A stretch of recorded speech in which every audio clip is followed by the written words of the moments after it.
రాష్ట్ర ఎన్నికల కమిషన్ మార్గదర్శకాల ప్రకారం కౌంటింగ్ కేంద్రాల వద్ద ఏర్పాట్లు చేయడం జరిగిందని జిల్లా కలెక్టర్ జిల్లా ఎన్నికల అధికారి జె నివాస్ తెలియజేశారు. కాకినాడ జేఎన్టీలోని డాక్టర్ బిఆర్ అంబేద్కర్ సెంట్రల్ లైబ్రరీలో భద్రపరిచిన జగంపేట ప్రతిపాడు నియోజకవర్గాల ఈవీఎం స్ట్రాంగ్ రూమ్ల వద్ద భద్రత నిఘా వ్యవస్థ ఓట్ల లెక్కింపు ప్రక్రియకు సంబంధించిన ఏర్పాట్లను జిల్లా కలెక్టర్ జిల్లా ఎన్నికల అధికారి జె నివాస్ ఆయా నియోజకవర్గాల రిటర్నింగ్ అధికారులతో కలిసి పరిశీలించి అధికారుల వివరాలు అడిగి తెలుసుకున్నారు. అదేవిధంగా కౌంటింగ్ కేంద్రాల బయట భోజన వసతి మొబైల్ ఫోన్ల కౌంటర్ల ఏర్పాటుపై ఈ సందర్భంగా ఆయన సిబ్బందికి సూచనలు ఇచ్చారు.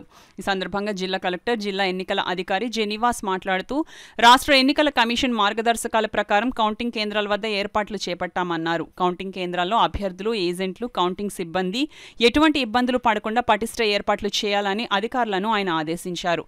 ఈ పరిశీలనలో కలెక్టర్ వెంట జగ్గంపేట నియోజకవర్గం రిటర్నింగ్ అధికారి ఎం శ్రీనివాసరావు, ప్రతిపాడు నియోజకవర్గం రిటర్నింగ్ అధికారి ఏ శ్రీనివాసరావు, ఇతర ఎన్నికల అధికారులు తదితరులు పాల్గొన్నారు.